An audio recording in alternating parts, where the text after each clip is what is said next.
Salut à tous, soyez les bienvenus sur Quad Studio, c'est Alexis, j'espère que vous allez bien. Aujourd'hui, vidéo un petit peu spéciale, c'est-à-dire que je vais pas faire de musique avec vous.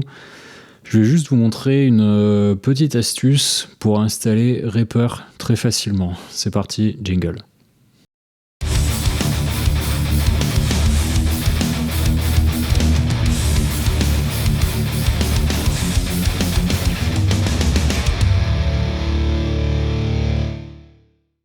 Voilà, alors, donc on va pas aller sur Facebook.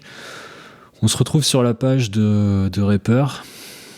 Donc, bon, ce qu'il faut savoir, c'est que Reaper, c'est un DAO qui est, qui est pas gratuit, mais qui a une philosophie qui est vraiment intéressante. C'est-à-dire que vous pouvez le télécharger gratuitement et vous pouvez l'utiliser en gros autant de temps que vous voulez sans jamais rien payer. Et quelle que soit votre utilisation, vous aurez toujours le même logiciel. C'est-à-dire que si vous voulez juste faire un petit peu de MAO comme ça de temps en temps pour voir comment ça marche, vous aurez le logiciel entier. Si vous voulez réellement apprendre la MAO et commencer à vous produire ce genre de choses, vous aurez le logiciel entier. Si vous voulez en faire un business, comme c'est mon cas par exemple, vous aurez le logiciel entier. La seule chose qui change en fait, c'est le prix que vous allez mettre sur la licence que vous avez. C'est-à-dire qu'en fait, si vous êtes sur une licence de démo qui est théoriquement limitée à 60 jours, mais en fait il n'y a pas réellement de limitation, c'est juste que vous avez un message, c'est gratuit. Si vous avez une licence small business ou personnelle, c'est-à-dire comme je l'ai dit, vous faites de la MAO, vous voulez vous produire, ou c'est un business et vous gagnez moins de 20 000 $ par an, la licence coûte 60 $ si ma mémoire est bonne, c'est une cinquantaine d'euros, quelque chose comme ça, plus ou moins. Et si vous êtes réellement pro, c'est-à-dire que vous gagnez plus de 20 000 $ par an grâce à Reaper, à ce moment-là, vous achetez une licence complète qui vous coûte, je crois, quelque chose comme 200 $. Mais dans tous les cas, en fait, vous avez le même logiciel complet et constamment évolutif. Alors, je vous cache pas que l'aspect évolutif tout le temps, ça signifie qu'il y a des mises à jour constamment. Donc, à vous de voir si vous voulez les faire ou pas. Moi, je les fais pas toutes, hein, parce que sinon, c'est sans fin. Mais là, en gros, pour vous montrer, donc, si vous voulez Reaper, vous allez sur reaper.fm, vous arrivez là. Donc, vous arrivez sur cette page, vous faites download, voilà. Vous avez les prix qui sont là. Vous voyez, 60 $ discounted license et 225 $ commercial license. Donc pour télécharger,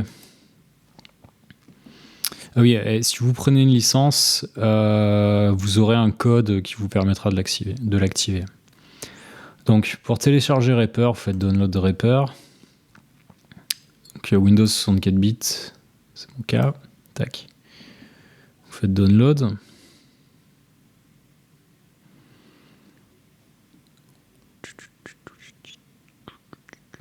Et après, je vais vous montrer la petite astuce, entre guillemets, qui vous permettra en fait d'avoir une installation de Reaper qui sera très simple d'accès et dans laquelle vous allez pouvoir gérer très facilement vos dossiers pour les VST.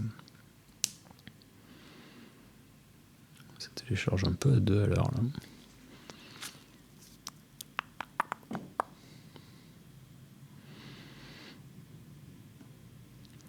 Voilà, donc là on a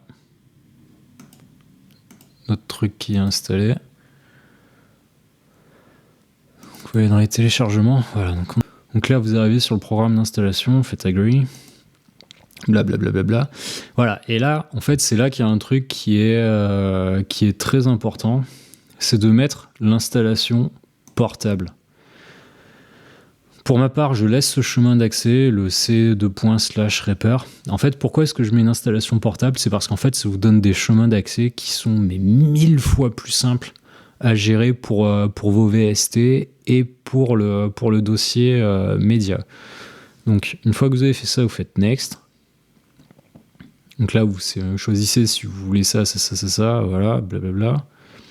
Et après, c'est bon. Donc vous n'avez plus qu'à cliquer sur Install. Moi je le fais pas parce que je l'ai déjà installé. Donc Donc je vais faire cancel. Mais ce que je vais vous montrer, c'est que du coup, je suis sûr. Et une fois que c'est installé, tac, avec l'installation portable, plus que. Oui, moi je l'ai installé là. C'est l'installation que j'ai faite. Hein. J'ai fait installation portable avec dans le chemin d'accès C. Donc je fais Reaper. Voilà. Et là en fait, il y a tout ce qu'il faut pour le bon fonctionnement de votre logiciel. Et l'aspect qui est vraiment intéressant en fait, c'est ce dossier-là. En fait, moi je vous conseille de vraiment le laisser à cet endroit-là. Donc le mien il fait 20 gigas. J'ai pas énormément de trucs dessus. Donc dedans, je mets tous mes plugins qui sont, on va dire, plus ou moins classés. C'est-à-dire, en gros, le seul classement que j'ai, c'est qu'il y a des dossiers, notamment pour mes Impulse Response. Ça s'arrête là.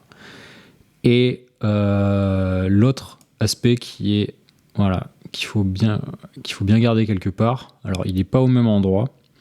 C'est le dossier Reaper Media. C'est les deux dossiers principaux pour lesquels vous devez savoir l'emplacement.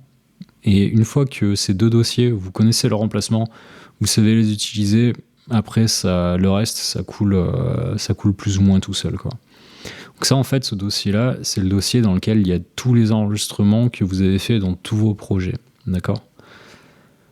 Et puis voilà, c'est à peu près, en fin de compte, c'est à peu près les deux seules choses à savoir. Bon, là, vous avez vos presets qui sont enregistrés dans le dossier preset. Mais si vous faites une installation portable, vraiment, vous aurez un logiciel qui sera facile à utiliser, qui sera simple, simple dans son architecture. En plus de ça, vous pouvez, comme son nom l'indique, emmener votre installation sur plusieurs ordinateurs. La seule contrepartie, on va dire, à ce type d'installation, c'est que vous allez... je vais vous montrer ça. Si vous allez dans le panneau de config, forcément, en fait, il apparaît pas. C'est le seul point négatif, mais vu que c'est une installation portable, en fait, c'est justifié pour ça. Enfin, par ça. Voilà. Donc, c'est tout pour aujourd'hui. Je voulais vous montrer cette petite astuce. Donc, vraiment, mon conseil, installer Reaper de façon portable. À mon sens, il n'y a pas énormément de choses à gagner en ayant une installation standard.